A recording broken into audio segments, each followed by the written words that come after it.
સમાચારોમાં આગળ વધીએ તો નસવાડીમાં વિકાસની વરવી વાસ્તવિકતા સામે આવી। સગર્ભાને 2 કિલોમીટર ખભે ઉંચકીને લઈ જવા માટે થઈને મજબૂર બન્યા।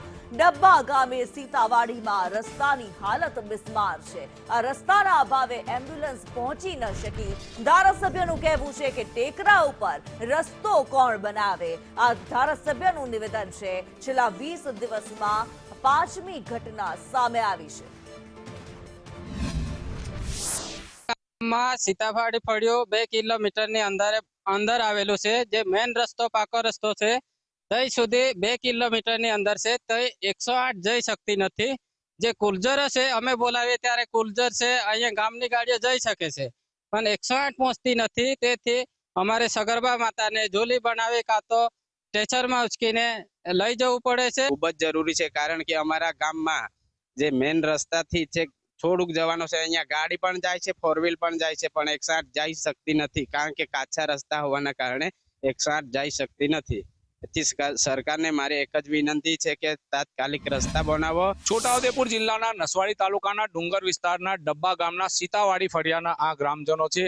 આદિવાસી પરિવારો જ્યારે પણ કોઈ સગર્ભાને પ્રસૂતિનો દુખાવો ઉપડે છે ત્યારે આ આદિવાસી લોકો એ જોડી લઈને ક્યાં તો સ્ટ્રેચર માથા પર ઉચકીને લઈ જવા માટે મજબૂર બનતા હોય છે। જોઈ રહ્યા છો આ કાચો રસ્તો છે। ત્યાં ગ્રામજનોની એક જ માંગ છે કે ભાઈ સરકાર આટલો બધો વિકાસ કર્યો છે પરંતુ ક્યાંક ને ક્યાંક જે વિકાસની નજર છે આ બિચારાના ગામડાઓ સુધી હજુ સુધી પહોંચી નથી। એટલે ક્યાંક ને ક્યાંક આમની એક જ માંગ છે કે ભાઈ સરકાર અમારા વિસ્તારના પાકા રસ્તા ક્યારે બનાવશે। ખાસ કરીને વાત કરીએ તો સરકારે 108 એમ્બ્યુલન્સની જેમ જે મોટી એમ્બ્યુલન્સો હાલ ફાળવી છે કે ડુંગર વિસ્તારમાં સરળતાથી પહોંચી શકે, પરંતુ ઘટનાઓ બને છે ત્યારે એ જે એમ્બ્યુલન્સો છે તે હજુ સુધી શરૂ જ કરવામાં નથી આવતી। એટલે ક્યાંક ને ક્યાંક આ આદિવાસી પરિવારોની એક જ માંગ છે કે ભાઈ પાકા રસ્તા બનાવી આપો તો આ લોકોને એક 108 એમ્બ્યુલન્સ એમના ઘર આંગણે પહોંચી શકે। હવે પાકા રસ્તા ક્યારે બનાવશે સરકાર જોવું રહ્યું। ઇરફાન મહેમાન, સંદેશ ન્યૂઝ, છોટાઉદેપુર। તો જે પ્રમાણે દ્રશ્યો પણ કહી રહ્યા છે કે સગર્ભાને જોડીમાં નાખીને એમ્બ્યુલન્સ સુધી લઈ જવી પડે છે। તેના ઘર સુધી એમ્બ્યુલન્સ પહોંચી નથી શકતી અને ડબ્બા ગામની જે આ વાસ્તવિકતા સામે આવી છે, આ વરવી વાસ્તવિકતા આંખો ઉઘાડનારી છે, ઘણા સવાલો ઉભા કરનારી છે। સગર્ભાને 2 કિલોમીટર સુધી ખભે ઉંચકીને લઈ જવા માટે જઈને જ્યારે લોકો મજબૂર બને છે।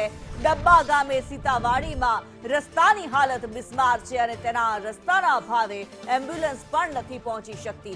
ત્યારે ધારાસભ્યનું કહેવું એવું છે કે ટેકરા પર રસ્તો કોણ બનાવે।